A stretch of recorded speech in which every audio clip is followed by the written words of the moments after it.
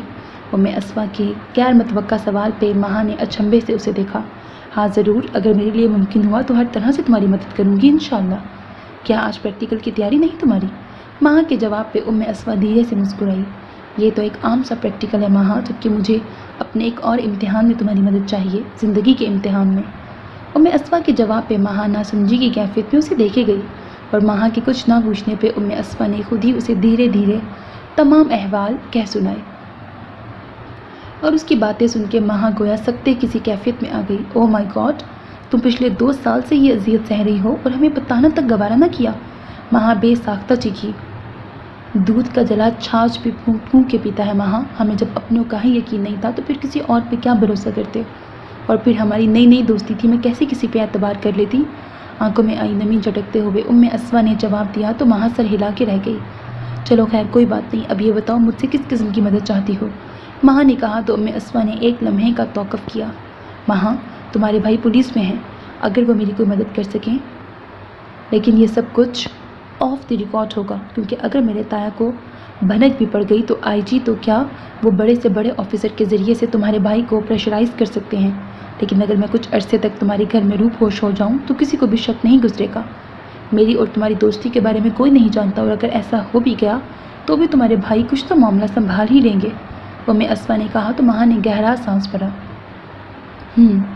مجھے تو بظاہر اس میں کوئی قباحت نظر نہیں آ رہی تھی، لیکن مجھے یہ سب بھائی سے پوچھنا پڑے گا، شاید وہ ہمیں کوئی بہتر مشورہ دے سکیں۔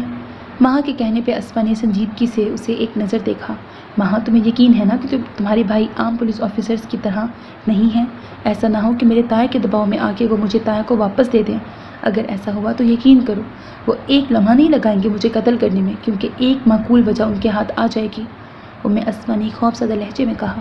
ارے نہیں اسما، ایسا بالکل نہیں ہوگا، میں تمہاری کیفیت سمجھ سکتی ہوں، لیکن تم اطمینان رکھو، میرے بھائی ایک بہت ایماندار آفیسر ہیں، اور پھر میرے حوالے سے تم انہیں بھی عزیز ہوگی۔ ماں کے تسلی دینے پہ اسما کچھ پرسکون ہو گئی۔ تھوڑی دیر میں سندس، ردا اور کنزا بھی آ گئیں تو وہ سب باتوں میں مشغول ہو گئیں۔ پریکٹیکل کے اختتام پر ردا اور کنزا تو اپنی وین پہ چلی گئیں، جبکہ سندس ماں کے گھر جانے کا پروگرام بنائے بیٹھی تھی۔ ماں ان دونوں کو باتوں میں مشغول چھوڑ کر باہر گئی، اور تھوڑی دیر بعد جب اس کی واپسی ہوئی تو ہاتھ میں مکئی کے بھٹے تھے جو اس نے ایک ایک ان دونوں کو پکڑا دیا۔ سندس پلیز ذرا کینٹین سے بوتلیں تو پکڑنا، ماں نے سندس سے کہا تو وہ سر ہلاتی اٹھ کھڑی ہوئی۔ سندس کے جاتے ہی ماں نے تیزی سے اپنے بیگ سے اپنی چادر نکال کر اسما کو تھمائی۔ باہر کالے رنگ کی گاڑی کھڑی ہے،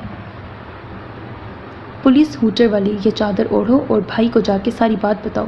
میں نے انہیں بتایا تو وہ کہنے لگے کہ وہ تم سے بھی کچھ سوال جواب کرنا چاہتے ہیں، وہ خود ہی تمہیں بتائیں گے کہ آگے کیا کرنا ہے۔ میں سندس کے ساتھ رکشے میں گھر چلی جاؤں گی، جلدی کرو سندس آنے والی ہوگی۔ ماں کے تیزی سے کہنے پر وہ جلدی چادر اوڑھتی باہر نکل آئی، جہاں عباس حیدر گاڑی کا دروازہ کھولے اس کا منتظر تھا۔ اسوا کے بیٹھتے ہی اس نے ایک گہری نظر اسوا پہ ڈالی اور گاڑی سٹارٹ کر کے سڑک پہ لے آیا۔ جی مس، مجھے ماں نے آپ کے بارے میں بتایا ہے، لیکن میں آپ سے بھی سب جاننا چاہوں گا۔ عباس حیدر کے کہنے پر اسوا نے دھیرے دھیرے اسے ساری بات کہہ سنائی۔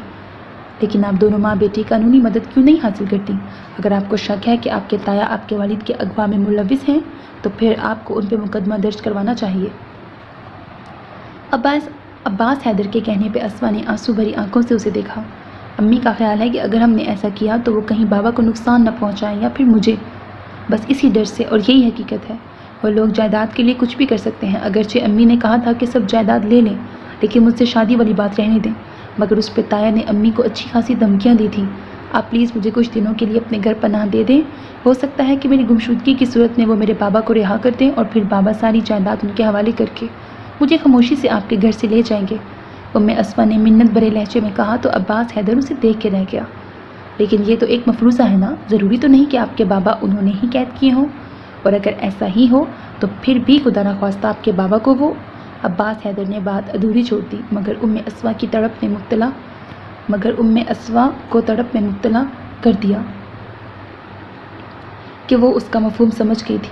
اللہ نہ کرے ایسا ہو، اور اگر ہوا بھی تو بھی آج تو ختم ہو جائے گی نا۔ حقیقت لاکھ تلخ سہی، مجھے ہر حال میں اس کا سامنا تو کرنا ہی ہے۔ اسوا کی بات پہ عباس اسے دیکھ کے رہ گیا۔ اتنی چھوٹی سی عمر میں یہ لڑکی کتنی بڑی مصیبت میں گرفتار تھی۔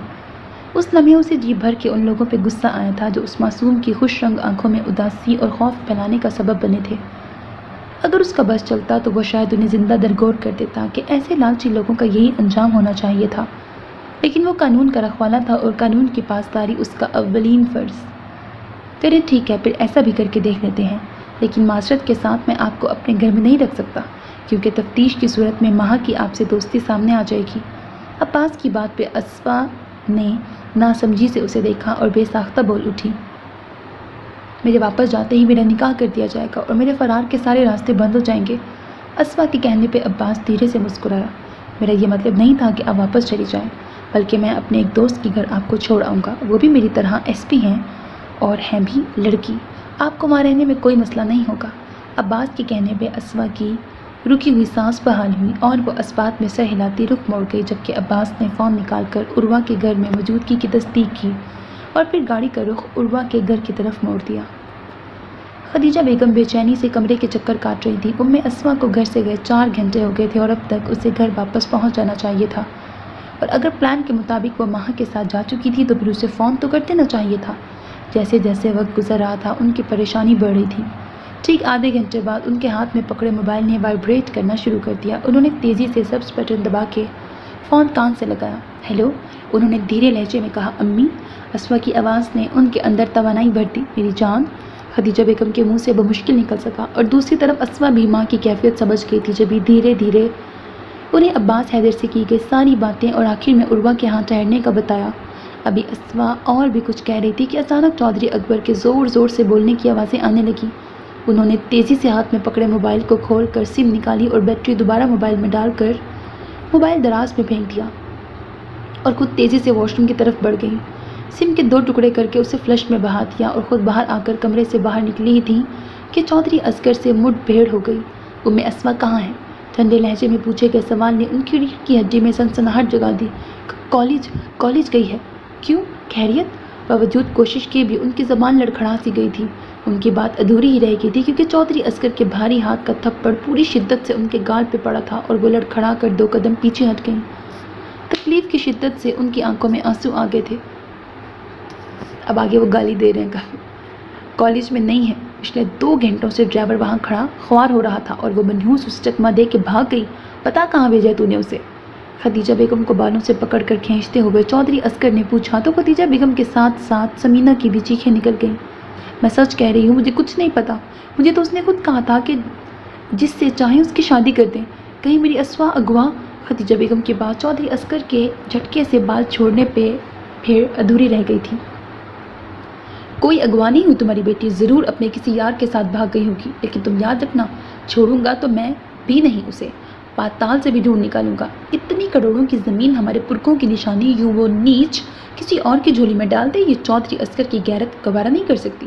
چاہے بیوہ کر کے ہی صحیح، ایک بار تو ضرور اسے اپنے بیٹے کی دلہن بناؤں گا، اور اس کے بعد اگر میرا غیرت مند پتر اسے گولی بھی مار دے تو بھی کوئی اسے کچھ نہیں کہہ سکتا، اور تم دیکھنا اس کے ساتھ ہوگا بھی یہی۔ چودھری اصغر منہ سے کف اڑاتا اپنی بات کہہ کے باہر کی طرف چلا گیا، جبکہ خدیجہ بیگم وہیں زمین پہ بیٹھ کے داڑے مار مار کے رونے لگی، اور سمینہ بیگم انہیں گلے سے لگائے خاموشی سے تھپ کے جا رہی تھی کہ ایک حرف تسلی بھی تو ان کے دامن میں نہ تھا۔ وڈیروں کی بیٹیاں وڈیروں کے طور طریقے اچھے سے جانتی تھیں۔ اب اسفا کی واپسی گویا اس کی موت ہی تو تھی۔ یا اللہ، میں نے تیرے آسرے پہ اتنا بڑا رزق لیا ہے، میرے شوہر اور میری بیٹی کی حفاظت فرمانا مولا۔ پھوٹ پھوٹ کے روتے انہوں نے دل ہی دل میں اپنے پیاروں کی خیریت کی دعا مانگی۔ کرمداد، چودھری اصغر کی زوردار آواز پہ کرمداد بھاگتا بھاگتا اس کے پاس آیا۔ جی سائیں، حکم۔ دونوں ہاتھ جوڑے، اس کی آنکھوں پہ پٹی باندھو اور اسے تکبیر روڈ تک چھوڑ آؤ، آگے سے خود ہی گھر پہنچ جائے گا۔ چودھری اصغر کی غیر متوقع بات سن کے کرمداد حیران رہ گیا۔ چودھری اصغر اور کسی اغوا شدہ کو رہا کرے؟ جی سائیں۔ حیرت کی زیادتی سے اس کی آواز کب کب آ گئی۔ اوئے، ایک باری کا کہا ہوا تجھے سمجھ نہیں آتا؟ جا جلدی جا کے اسے پہنچا کے آ۔ چودھری اصغر کے غصے سے کہنے پر کرمداد تیزی سے اندر کی طرف مڑ گیا۔ صحیح کہتے ہیں، ہاتھی مرا بھی 1.25 لاکھ کا ہوتا ہے۔ اب بیٹی کی یاریوں کے قصے سنے گا تو خود ہی غیرت کے مارے زمینیں ہمارے نام کر دے گا، پھر دونوں باپ بیٹی جائیں بھاڑ میں ہماری بلا سے۔ مونچھوں کو تاؤ دیتے چودھری اصغر نے خود کلامی کی اور اپنی گاڑی کی طرف بڑھ گیا۔ آج پورے 10 دن بعد جب تمام تر کوشش کے باوجود بھی اسوا کا کچھ پتہ نہ چل سکا تو چودھری عسکر نے چودھری اکبر سے مشورہ کر کے چودھری احمد حسن کو رہا کر دیا تھا تاکہ اسوا کی غیر موجودگی کو غلط رنگ میں پیش کر کے تمام زمینیں ہتھیانے اور برادری کی ذلت و خواری سے بھی بچت ہو جاتی۔ چودھری عسکر نے بہت سوچ سمجھ کر بساط بچھائی تھی اور اب اپنی جیت کا منتظر تھا۔ چلو سائیں، کرم داد نے دروازے کے دونوں پٹوا کرتے چودھری احمد کو باہر نکلنے کا اندیا دیا۔ کیا مطلب؟ تم نے کر لیا انتظام؟ چودھری احمد نے سوال کیا۔ نہیں سائیں، اس کی تو نوبت ہی نہیں آئی۔ چودھری عسکر نے خود ہی آپ کو تقدیر روڈ چھوڑنے کا کہا ہے۔ کرم داد کے کہنے پر چودھری احمد نے پرسوچ انداز میں سر اٹھایا۔ لیکن کیوں؟ کرم داد نے چودھری کے سوال پر لا علمی میں کندھے اچکائے۔ کیا کہہ سکتا ہوں سرکار، شاید ان کا مقصد پورا ہو گیا ہو، ورنہ چودھری عسکر اور بندہ چھوڑ دے سوال ہی پیدا نہیں ہوتا۔ وہ تو تڑپا کے مارنے کا قائل ہے، آپ سے رشتہ داری کا لحاظ کر کیا شاید۔ کرم داد کی بات پہ چودھری احمد تڑپ اٹھے۔ نہیں، سر کو نفی میں ہلاتے انہوں نے زور سے کہا، او میرے خدا، کہیں انہوں نے اسوا کی شادی اپنے نکموں میں سے کسی کے ساتھ تو نہیں کر دی؟ چودھری احمد نے ماتھے پہ ہاتھ مارتے ہوئے کہا، ہو سکتا ہے سائیں ایسا ہی ہو، لیکن یہ تو آپ کو گھر جا کے ہی پتہ لگے گا نا۔ اللہ سب خیر کرے سائیں، پر سائیں ہیں تو آپ مشکل میں، پریشانی میں، لیکن مجھ نہ مانے کی عرض یاد رکھنا، اللہ نے اگرچہ خود ہی چودھری عسکر کے دل میں آپ کے لیے رحم ڈال دیا ہے، لیکن پھر بھی کوشش کر کے چند لاکھ میں اگر مجھ غریب کو اس گناہوں کی دلدل سے نکال دو تو تمام عمر دعائیں دوں گا۔ کرم داد کے کہنے پہ چودھری احمد نے گہرا سانس بھرا۔ تم کاغذات بنواؤ کرم داد، میں تمہارا تمام خرچہ اٹھاؤں گا، حالات خواہ کچھ بھی ہوں، تم سے کیا وعدہ ضرور نبھاؤں گا۔ چودھری احمد نے کرم داد کو جواب دیتے باہر کی طرف قدم بڑھائے تو کرم داد بھی اس کے ساتھ ہو لیا۔ راستے بھر ان میں کوئی بات چیت نہ ہوئی تھی۔ چودھری احمد اپنی سوچوں میں گم تھا اور کرم داد نے اسے چھیڑنا مناسب نہ سمجھا تھا۔ گاڑی ایک جھٹکے سے رکی تو چودھری احمد کی سوچوں کو بھی بریک لگ گیا۔ انہوں نے آنکھوں پر بندھی پٹی کھولی اور گاڑی سے باہر نکلنے لگے۔ سائیں، اللہ آپ کی مشکل آسان کرے اور آپ کی دی کو ہر مصیبت سے بچائے۔ کرم داد نے دل سے دعا دی۔ چودھری احمد اس کے خلوص پہ دل میں مشکور ہوئے۔ سنو کرم داد، اپنا موبائل نمبر مجھے دے دو، میں نیا موبائل لے کے تم سے رابطہ ضرور کروں گا۔ چودھری احمد کے کہنے پہ کرم داد نے جلدی سے سامنے پڑی کاپی اٹھائی اور نمبر لکھ کر چٹ پھاڑی اور چودھری احمد کی طرف بڑھا دی۔ چودھری احمد نے چٹ جیب میں رکھ کر ہاتھ ہلایا اور کالونی کی طرف جانے والے راستے کی طرف مڑ گیا۔ تقریباً 3 منٹ بعد وہ اپنے گھر کے سامنے تھا۔ ارے سائیں، آپ کہاں تھے آپ جی؟ دونوں بیبیوں نے تو رو رو کے کوئی کسر نہ چھوڑی۔ شکر سائیں، آپ مل گئے جی۔ گیٹ پہ اونگتے چوکیدار نے جیسے ہی چودھری احمد کو دیکھا تیزی سے اس کے پاس آ کے بے ربط الفاظ میں بولا۔ خوشی کے مارے اسے سمجھ ہی نہیں آ رہی تھی کہ کون سی بات پہلے کرنی ہے اور کون سی بات نہیں۔ چودھری احمد نے دھیرے سے اس کا کندھا تھپتھپایا۔ سائیں، بڑا عرصہ بڑی بیوی اور چھوٹی بیوی نے آپ کا انتظار کیا اور پھر بڑے سائیں انہیں اپنے ساتھ گاؤں لے گئے کہ جب آپ آؤ گے تو دونوں بیویاں بھی گھر آ جائیں گی۔ چوکیدار کے تفصیلاً بتانے پہ وہ سر ہلاتے اندر کی طرف بڑھ گئے۔ ٹھنڈے پانی کا جگ اور گلاس لیے چوکیدار کی بیوی شیدا فوراً باہر آئی اور تقریباً اپنے میاں کے ہی الفاظ میں خوشی کا اظہار کیا۔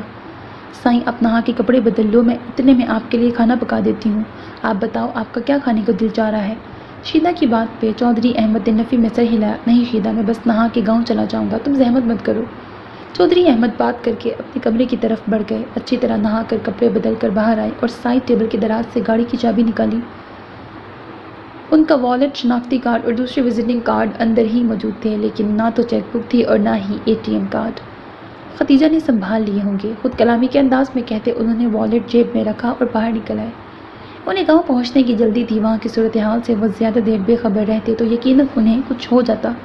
ان کی عزیز از جان بیٹی اور بیوی اس وقت کس مشکل میں گرفتار تھیں، وہ اس حقیقت سے جلد باخبر ہو کر اس مشکل سے چھٹکارا پانے کی تدبیر کرنا چاہتے تھے۔ راستے بھر انجانے وسوسوں نے انہیں گھیرے رکھا، ایسے میں وہ کب گاؤں پہنچے انہیں خود بھی معلوم نہ ہو سکا۔ اف عروا، اب جلدی سے آ جاؤ، پچھلے 1 ہفتے سے اس اضافی ڈیوٹی نے تھکا دیا ہے مجھے۔ عباس حیدر خود کلامی کے انداز میں کہتا آگے بڑھا اور دروازے پہ دستک دی۔ ہمیشہ کی طرح آج بھی اسوا نے دروازہ کھولا تھا بنا پوچھے، اور اب ادھ کھلے دروازے میں کھڑی عباس حیدر کو دیکھ کر بے ساختہ مسکرائی اور فوراً سلام کیا۔ السلام علیکم۔ وعلیکم السلام۔ تمہیں کیا الہام ہوتا ہے کہ یہ میرے آنے کا ٹائم ہے؟ عباس نے بھی مسکراتے ہوئے اسے چھیڑا تھا۔ اچانک کسی طرف سے دھیمی روشنی نے ایک پل کو انہیں فوکس کیا اور اگلے ہی پل نیم تاریکی چھا گئی۔ عباس نے چونک کر سامنے دیکھا لیکن وہاں کوئی نہ تھا۔ تیز قدموں سے تقریباً بھاگتے ہوئے اس نے اپنا شک دور کرنا چاہا، لیکن مطلوبہ جگہ پہ کوئی نہ تھا اور نہ ہی قریب میں کوئی نظر آیا تھا۔ جبھی عباس واپسی کے لیے مڑ گیا اور حیران کھڑی اسوا کو ایک طرف کرتا اندر داخل ہو گیا، یہ جانے بغیر کہ اس کے پیچھے دروازہ بند ہوتے ہی سامنے والے فلیٹ کا دروازہ کھلا تھا اور کوئی بہت تیزی سے وہاں سے رفو چکر ہوا تھا۔ خیریت ہے؟ کیا ہوا؟ اس طرح سے کیوں بھاگے آپ؟ اسوا نے پریشانی سے پوچھا تو عباس نے نفی میں سر ہلایا۔ نہیں کچھ نہیں، تم بتاؤ کوئی پریشانی وغیرہ تو نہیں؟ ویسے عروہ پرسوں تک آ جائیں گی، آج تو اس وقت ان کی منگنی کی تقریب ہو رہی ہوگی۔ گھڑی پہ نگاہ دوڑاتے اس نے کہا، آپ میری وجہ سے نہیں گئے نا؟ حالانکہ آپ کی اتنی دوستی ہے عروہ آپی سے۔ اسوا نے شرمندگی سے کہا، ارے نہیں، بلکہ مجھے آف نہیں مل سکا۔ ایک ہی ڈویژن میں دو ایس پی چھٹی پہ چلے جائیں تو پھر تو کام ہو گیا۔ ہلکے پھلکے انداز میں عباس نے کہا تو نہ چاہتے ہوئے بھی اسوا ہنس پڑی۔ اچھا تمہارے لیے ایک اچھی خبر ہے، ابھی 1 گھنٹہ پہلے تمہارے بابا گاؤں والی حویلی پہنچ گئے ہیں۔ عباس حیدر کے کہنے پہ اسوا گویا اچھل پڑی۔ کیا؟ تھینک گاڈ، اس کا مطلب ہے کہ اب میں جلد ہی اپنے امی بابا کے ساتھ ہوں گی۔ خوشی کے مارے اسوا کی آواز کپ کپ آ گئی۔ اس کے انداز پہ عباس دھیمے سے مسکرا دیا، انشاءاللہ ایسا ہی ہوگا۔ نرمی سے کہتے وہ اٹھ کھڑا ہوا۔ اس کا ذہن ابھی تک اس فلیش والی بات میں الجھا ہوا تھا، جبھی اسوا کے بارہا روکنے پہ بھی معذرت کر کے اٹھ کھڑا ہوا۔ ارے عباس صاحب آپ اتنی جلدی جا رہا ہے؟ عروہ کو ملازم نفیسہ خاتون ہاتھوں میں چائے کی ٹرے اٹھائے باہر نکلی تو بے ساختہ بول اٹھی، نفیسہ خاتون آپ کی چائے ادھار رہی، پھر آ کے پی لوں گا، بلکہ ساتھ میں عروہ کی منگنی کی مٹھائی بھی کھاؤں گا۔ نفیسہ خاتون سے وعدہ کرتا وہ باہر کی طرف بڑھ گیا۔ دروازے تک پہنچ کر اچانک واپس مڑا تو اس کے پیچھے اسے خدا حافظ کہنے آنے والی اسوا بھی رک گئی۔ تمہیں کسی چیز کی ضرورت تو نہیں؟ اسوا کی طرف متوجہ ہوتے اس نے سوال کیا۔ نہیں کسی چیز کی ضرورت نہیں، شکریہ۔ آنٹی، ماہا اور سندس کیسی ہیں؟